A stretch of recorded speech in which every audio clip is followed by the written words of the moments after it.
Jared Venet tells the audience that the banking industry is terribly boring. Things changed when Louis Ranieri created a strategy for mortgage-backed securities that would ensure higher earnings while lowering risks since everyone was paying their mortgages. This was significant for bankers up until 2008, when the global financial crisis occurred. Venet says that only a small group individuals knew this coming. We see hedge fund manager Michael Burry in his office as he conducts an interview with a young analyst. Burry claims his wife advised him to share more. He mentions wearing a glass eye since childhood after losing his natural eye due to illness. We see him as a child playing football and feeling ashamed when his eye falls out. Burry continues to talk about how the tech bubble burst in 2001, yet the housing market grew. He hires the analyst on the spot and orders him to provide him with a list of the top 20 selling mortgage bonds. The movie scene shifts to a counseling session, when Mark Baum comes and takes over by ranting to everyone about an experience he had with a retail banker about his bank's overdraft regulations and how he is taking advantage of working people. Baum despises those working in major banks, especially after his brother killed himself after being tricked.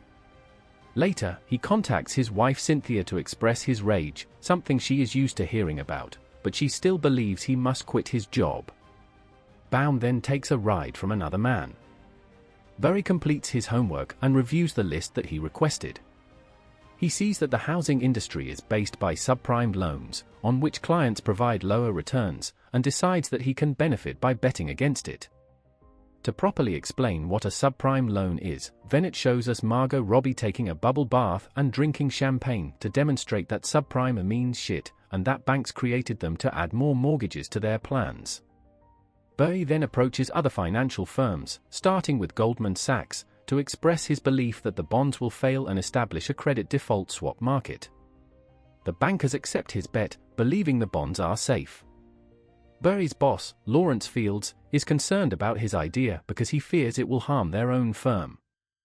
Venet learns about Burry's dealings and then meets with Baum and his investor team, Danny Moses, Porter Collins, and Vinnie Daniel, to convince them on the credit default swap proposal.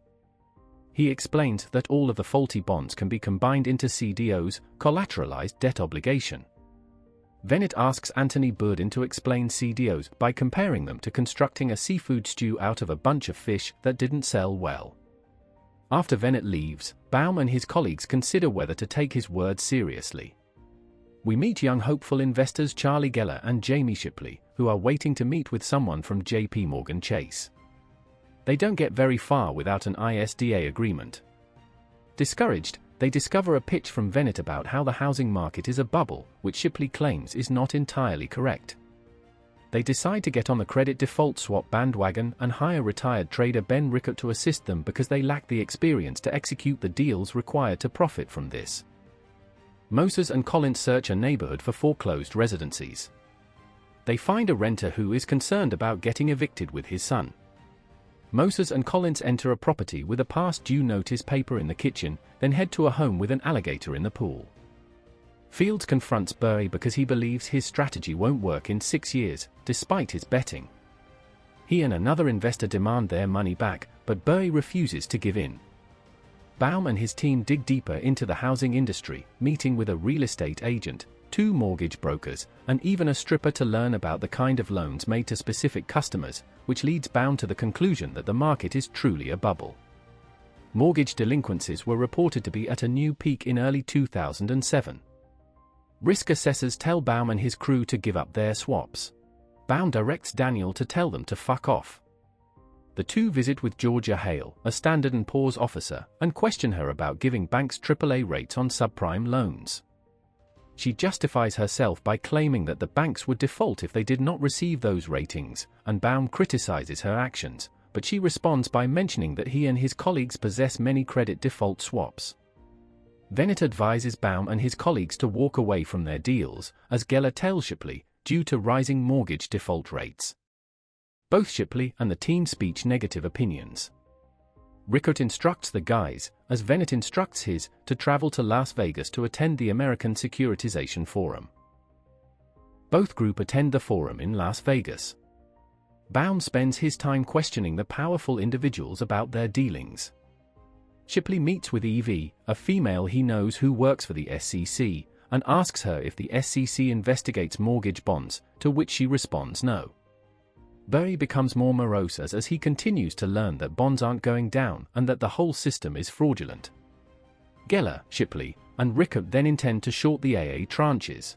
They negotiate several deals with bankers, but as Geller and Shipley celebrate, Rickert warns them that the market will eventually crash, affecting millions of people. The realization hits the two hard.